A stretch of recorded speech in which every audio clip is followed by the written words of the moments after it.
तूने मुझे जेल पहुंचाया और अब देख तुझे भी जेल आना पड़ा। तुझे क्या लगा तुझे फाइटिंग आती है तो तू दुनिया जीत लेगा? अबे पागल, यहां पैसे और पावर का सिक्का चलता है। आज रात तेरा नामो निशान मिटने वाला है तो तू तैयार रहना। वहीं वेद के मन में कुछ और ही चल रहा था। इस बॉबी की वजह से जेल से निकलने का मेरा पूरा प्लान चौपट हो गया। अब कुछ और तरीका सोचना पड़ेगा। क्या वेद अपनी इनोसेंस साबित कर पाएगा? क्या वो जेल से निकल पाएगा? अपने सेल में बॉबी को देखकर वेद जेल से निकलने का दूसरा प्लान बना रहा था।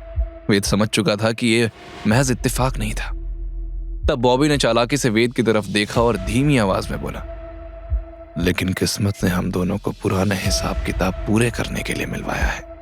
वेद हंसते हुए बोला, किस्मत ने नहीं, इंसानों ने। बॉबी हल्का सा मुस्कुराया और उसे घूरते हुए मन ही मन बोला, बस थोड़ी देर और फिर देखूंगा तुझे। मेरा नाम खराब किया मैंने, 4 हत्याएं की, लेकिन कभी जेल की शक्ल नहीं देखी। लेकिन आज की रात इसे कोई माई का लाल नहीं बचा पाएगा। आखिर ऐसा क्या करने वाला था बॉबी वेद के साथ? क्या वेद वहां से निकलने का कोई प्लान बना पाएगा? ये तो वक्त ही बताने वाला था।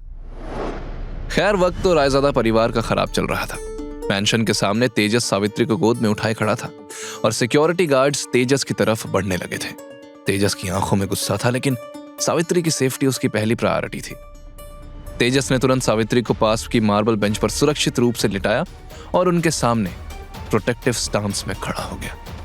पहला गार्ड जैसा ही उनके पास आया, तेजस ने एक ही लात से उसे 10 फीट दूर फेंक दिया। दूसरा गार्ड हमला करने आया तो तेजस ने उसे भी एक झटके में धड़ाम से गिरा दिया और ठंडी लेकिन खतरनाक आवाज में कहा, अगर इतनी बहादुरी तुम सबने पहले दिखाई होती तो घर के बड़े बुजुर्ग को ये दिन नहीं देखने पड़ते। ये कहते हुए उसने यशवंत और बाकी सबकी तरफ देखा। उसकी गुस्से से भरी आंखें देखकर यशवंत सिहर उठा। वो अपने गार्ड्स पर चिल्लाया, अरे इतने सारे हो तुम लोग, किस बात की सैलरी लेते हो? पकड़ के फेंको कहीं दूर। तभी अविनाश बोला, ये कोई आम आदमी नहीं लग रहा, इसकी फाइटिंग कितनी खतरनाक है। तभी और भी गार्ड्स आकर तेजस को घेरने लगे। तेजस ने सभी गार्ड्स पर एक साथ हमला बोल दिया। कुछ ही मिनटों में सभी गार्ड्स जमीन पर पड़े थे। ये कैसे पॉसिबल है? अकेला आदमी इतने सारे गार्ड्स को? तेजस तुरंत वापस बेंच के पास आया और सावित्री का हाथ पकड़कर बैठ गया। सावित्री ने कमजोरी में प्यार से कहा, कितने साल हो गए तुम्हें देखे हुए, लेकिन तुम्हें यहां आने की क्या जरूरत थी?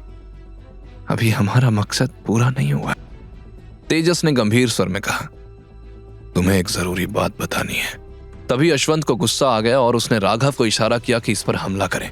राघव गाड़ी से उतरकर पीछे से तेजस पर झपटने ही वाला था कि सावित्री खांसते हुए तेज आवाज में बोली, अगर कोई और आगे आया तो किसी को प्रॉपर्टी में एक हिस्सा नहीं मिलेगा।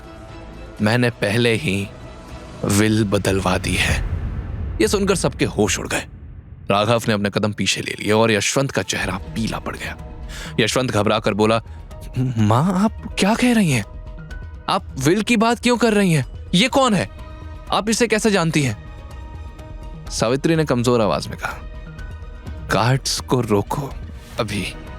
यशवंत ने तुरंत गार्ड से कहा, सभी रुक जाओ, कोई आगे नहीं जाएगा। तेजस ने फिर से सावित्री को गोद में उठा लिया और चिल्लाया, कोई भी मेरे या सावित्री के रास्ते में नहीं आएगा, समझे?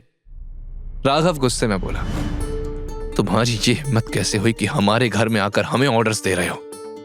तेजस ने राघव की तरफ एक ऐसी नजर से देखा कि राघव की बोलती बंद हो गई। फिर सख्त लहजे में कहा, हिम्मत नहीं, हक है मेरा। ये कहकर वो सावित्री को लेकर घर की तरफ बढ़ने लगा। सब ये सोचकर हैरान थे कि ये कौन है जो सावित्री को गोद में लेकर उससे हक की बातें कर रहे थे। कैसा हक? कौन सा हक? सब जल्दी से घर के अंदर भागे। कियारा के मन में बहुत से सवाल उमड़ रहे थे, लेकिन वो जानती थी कि यह सही समय नहीं था। फिलहाल सावित्री की हेल्थ सबसे ज्यादा इंपॉर्टेंट थी। वहीं यशवंत मन ही मन बोला, पहले उस वेद से छुटकारा मिला तो अब यह पिक्चर में आ गया है, इसका भी कुछ करना पड़ेगा। वैसे भी डॉक्टर ने कहा था कि मां मुश्किल से 24 घंटे जी पाएंगे। उनके जाने के बाद मैं सबको उनकी असली औकात दिखाऊंगा। वहीं विला के अंदर आकर तेजस ने कियारा से पूछा, सावित्री जी का कमरा कहाँ है? कियारा हिचकिचाते हुए बोली, वो आगे से लेफ्ट में लास्ट रूम है। पर आप हैं कौन? लेकिन तेजस ने उसकी बात को इग्नोर किया और सावित्री को कमरे में ले गया और अंदर से दरवाजा बंद कर दिया। कियारा जो अंदर जाने ही वाली थी, ये देखकर दंग रह गई। उसने मन ही मन सोचा, कहीं मेरे इतने सालों का शक सही तो नहीं। सभी घर वाले अंदर आ चुके थे। सभी आपस में तरह तरह के सवाल कर रहे थे। ममता सोफे पर बैठते हुए बोली, पहले वो डिलीवरी वाला आया था तो उसने सब तहस नहस कर दिया, और अब ये पता नहीं कौन आया है, रायजादा खानदान का नाम मिट्टी में मिलाने। लगता क्या है वो उस बुढ़िया का। तभी अविनाश ने सबको शांत रहने का इशारा करते हुए कहा, माँ उसे जानती है और उस पर भरोसा करती है, हमें बहुत सोच समझकर कोई कदम उठाना चाहिए। तभी कियारा वहां आई तो सभी उससे सवाल जवाब करने लगे। यशवंत बोला, तुम तो इसे जानती होगी ना, माँ तो तुमसे सब कुछ शेयर करती है।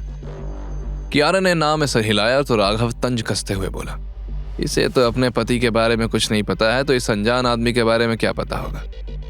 सिर्फ दादी के पास ही सारे सवालों के जवाब है।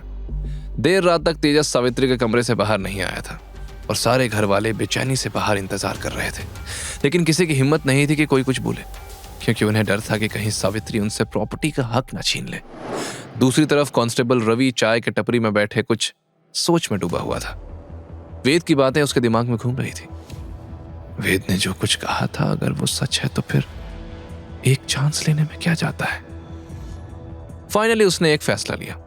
वो चाय वाले के पास गया, भाई थोड़ी देर तेरा फोन देना जरा, मेरे फोन की बैटरी लो है। चाय वाले ने फोन दे दिया। रवि ने एक कॉल की। हेलो जी, मैं कांस्टेबल रवि बोल रहा हूँ, मुझे आपसे कुछ जरूरी बात करनी है। रवि ने कॉल पर कुछ बात की और फिर चाय वाले को फोन लौटाकर वापस पुलिस स्टेशन आ गया। इधर रात के 9 बज चुके थे। जेल में सभी कैदियों को खाना दिया जा रहा था। एक बूढ़ा कांस्टेबल खाना लेकर आ रहा था। उसने इधर उधर देखा और फटाक से एक पुड़िया का पाउडर एक थाली में डाल दिया। उसने सबको खाना दिया और फिर सबसे निचली थाली वेद को दी। ले बेटा, खाना खा ले। फिर बॉबी थाली लेने आया। बॉबी ने चालाकी से थाली के नीचे हाथ घुमाया और वहां चाकू महसूस करके मुस्कुराने लगा और मन ही मन खुश होते हुए बोला, परफेक्ट, अब तो काम बन गया। अंदर आकर उसने वेद की नजरों से बचते हुए चाकू अपने कपड़े में छुपाया और जल्दी जल्दी खाना खाने लगा। वेद ने भी 2 दिन से कुछ नहीं खाया था। उसने 2-3 निवाले खाए और तब जाकर अचानक उसे एहसास हुआ कि खाने में कुछ मिला है। ये क्या, खाने में कुछ तो गड़बड़ है। उसने बचा हुआ खाना साइड में रख दिया, लेकिन उसके इंस्टिंक्ट्स अलर्ट हो चुके थे। उसे समझ आ गया था कि आज रात एक बहुत बड़ी साजिश को अंजाम दिया जाने वाला है। उधर इंस्पेक्टर शर्मा बार बार घड़ी पर टाइम देखते हुए किसी के कॉल का इंतजार कर रहा था। तभी उसके फोन की घंटी बजी और उसने झट से कॉल रिसीव किया। हाँ सर, काम हो जाएगा, आप बिल्कुल टेंशन ना लें, लेकिन वो क्या है ना, मेरी नौकरी खतरे में पड़ जाएगी। आप थोड़ा जेब गरम कर देते तो अच्छा होता। दूसरी तरफ से कड़क आवाज आई, काम हो गया तो पैसे मिल जाएंगे। कॉल डिस्कनेक्ट होते ही इंस्पेक्टर शर्मा केबिन से बाहर निकला और उसने सबसे कहा, सुनो सब, आज कोई खास केस नहीं है, सब जाकर आराम करो। सभी लोग खुश होकर चले गए।